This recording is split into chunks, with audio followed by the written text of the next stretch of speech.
Bom, pessoal, vamos dar continuidade falando agora do Graça Aranha. Graça Aranha é mais um autor pré-modernista de extrema importância dentro da nossa literatura brasileira e hoje nós vamos falar um pouquinho dele. Graça Aranha. Graça Aranha é maranhense, era maranhense e ele teve uma ótima educação que possibilitou para ele uma boa formação. Ele era escritor, diplomata e bacharel em Direito. Como bacharel em Direito, ele se tornou juiz e por um bom tempo ficou cuidando de uma cidade da comarca de uma cidade no interior do Espírito Santo.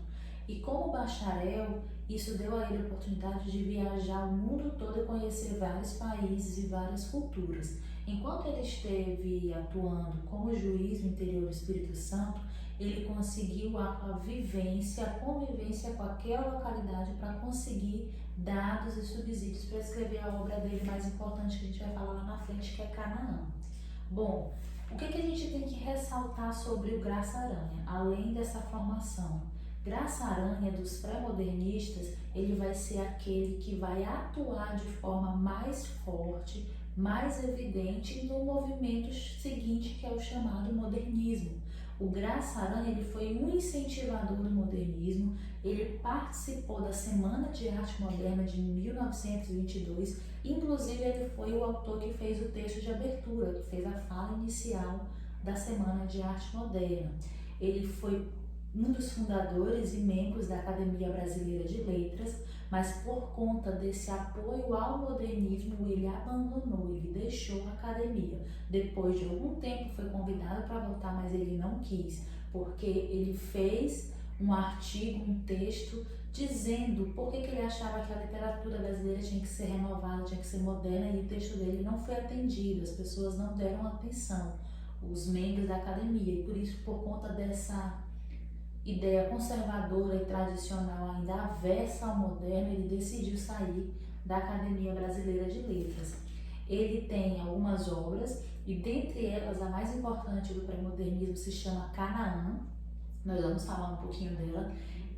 Ela faz par, vamos dizer assim, com os sertões. Quando a gente falou lá no primeiro vídeo do contexto histórico, eu disse para vocês que o pré-modernismo no Brasil a gente considera iniciado a partir das primeiras publicações, que é Os Sertões, do Euclides da Cunha, e Canaã, do Graça Aranha. Ambas as obras foram publicadas em 1902.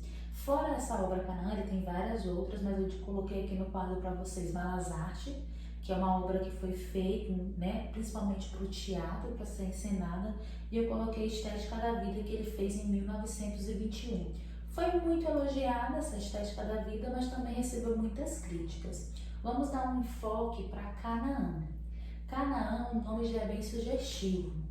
Uma coisa que a gente vai falar em primeiro lugar, que eu vou sempre bater nessa tecla para vocês, no pré-modernismo, o que os autores têm em comum, né, entre eles, é que cada um vai retratar um lugar do Brasil, vai retratar um aspecto do Brasil. E aí a gente já falou em cada vídeo de autores e de que lugar ele retratava. E o Graça Aranha, ele vai retratar o Espírito Santo. Ele é um autor de obras regionalistas também. Então ele vai retratar a migração alemã no estado do Espírito Santo, que era uma outra situação que o Brasil vivia, era uma outra realidade. A gente sabe que entre o século XIX e XX o Brasil recebeu uma quantidade de imigrantes muito grande e foi até incentivado para que eles viessem para cá, por todo aquele processo após a abolição da escravatura, a Europa estava em crise, então assim, houve uma vinda muito maciça dos imigrantes para o Brasil.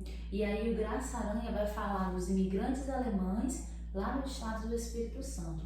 Esse livro ele é chamado de um romance-ensaio, um romance-tese. O que quer dizer isso, professora? Quer dizer que a ideia que o texto traz é mais importante que o seu enredo, do que a história em si. E aí Graça Aranha traz uma ideia muito forte dentro desse texto, dentro dessa obra. Ele vai apresentar dois imigrantes.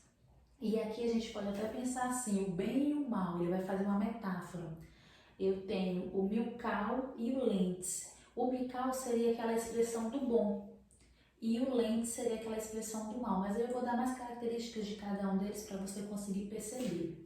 Primeiro que Canaã eu já venho com uma metáfora aqui. Graça Aranha, quando coloca o nome da obra Canaã, não é à toa. Para quem tem um pouquinho de conhecimento bíblico, ou já ouviu falar alguma coisa, sabe que Canaã na Bíblia, na história bíblica, é a terra prometida. É aquela terra que Deus prometeu para o seu povo, ou seja, é um lugar bom, um lugar de paz, de prosperidade. E aqui eu tenho a história de dois imigrantes alemães que vêm para o Brasil para reconstruir, para recomeçar a sua vida. Só que eu tenho duas personagens aqui com posturas totalmente diferentes. Quem é o Milcao? O Milcao é o personagem do bem, é o bom dentro da história, ele representa a bondade. O que ele acredita? O Milcao, ele defende e acredita a integração do imigrante, ou seja, que todos os imigrantes devem ser integrados ao Brasil, integrados nesse Brasil cheio de multiculturalismo, cheio de pluralidade. Então ele acredita na união das raças, das etnias, para que isso faça com que o Brasil cresça e desenvolva. Então ele vê com bons olhos essa mistura das etnias, ele defende essa integração do imigrante. Ele acredita no socialismo cristão, que é aquele socialismo da solidariedade, da prosperidade, da ajuda. Ele acredita muito nessa ideia. E ele ainda vai falar aqui da democracia étnica, que é a igualdade para todas as raças. Não existe uma raça superior, uma raça melhor que a outra. Nós estamos em igualdade. Então, o Milcao é essa representatividade dentro da obra. Ele é o bem, ele é aquele que acredita que o Brasil vai crescer, que o Brasil vai prosperar a partir do momento que se unir, que se juntar todas as raças, todas as etnias e não houver distinção, de todos trabalharem juntos para alcançar essa terra prometida. Quem é essa terra prometida? É o próprio Brasil. O Brasil é essa terra prometida, esse lugar de recomeço, de oportunidade. E aí depende da postura que vai se assumir diante dessa terra. O Lentz é justamente o contrário. Ele é alemão e por ser alemão ele já traz consigo uma superioridade.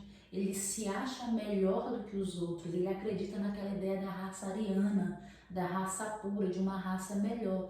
Então quando ele chega ao Brasil, que ele se depara com a pluralidade étnica, com os mestiços, ele já tem um olhar preconceituoso. Ele vê o mestiço como fraco, como indolente. Ele acredita que o Brasil não vai prosperar, que o Brasil não vai crescer justamente por isso, porque ele é um país de misturas raciais. E ele acha isso algo negativo, algo que vai prejudicar. Então ele prega essa supremacia.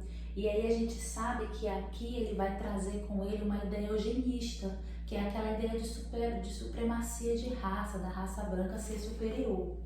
Ele também vai falar aqui da aversão às raças mestiças, eu já disse, ele tinha aversão às raças mestiças, aqueles que não eram brancos, e ele vai ter uma ideia do universo dividido. Ele acredita que o universo é dividido entre os guerreiros, entre os fortes e corajosos, e entre as grandes massas, que seriam representadas justamente pelas raças mestiças, que ele vê essas pessoas como fracos e indolentes. Então ele acredita que precisava ser feito uma limpeza, que precisava haver sempre uma dominação do homem branco, dominação do homem branco em relação às outras raças. E aí todo o livro é como se fosse uma espécie de discussão entre eles, de debate de ideias.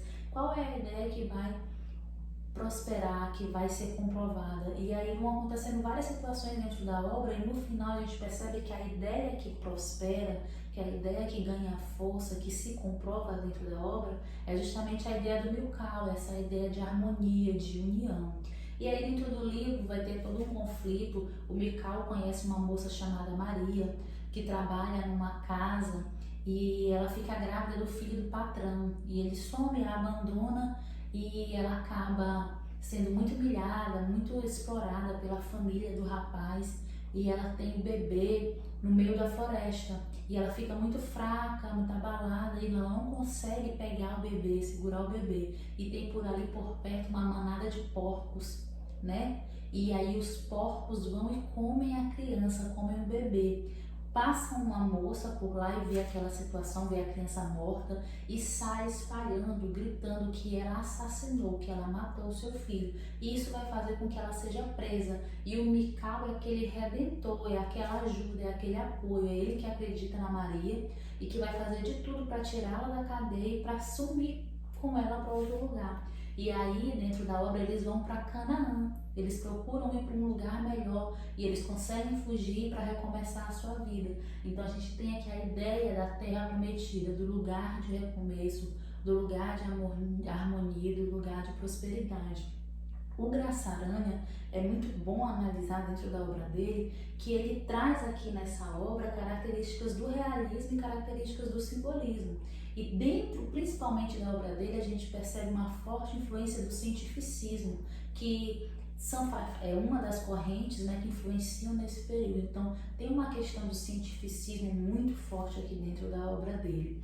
Bom, do Graça Aranha é isso que a gente tem para apresentar. A obra Canaã é uma obra maravilhosa, fantástica, vale a pena você ler e conhecer, assim, a análise, a forma como ele vai apresentando os dois personagens, como esses dois personagens representam, né, o bem e o mal, um representando o preconceito, aquela ideia de supremacia, e o outro representando o que deve ser de fato, a harmonia, a solidariedade. É uma forma de analisar uma realidade da sociedade brasileira daquela época, ok? Na próxima aula a gente continua. Beijo, obrigada!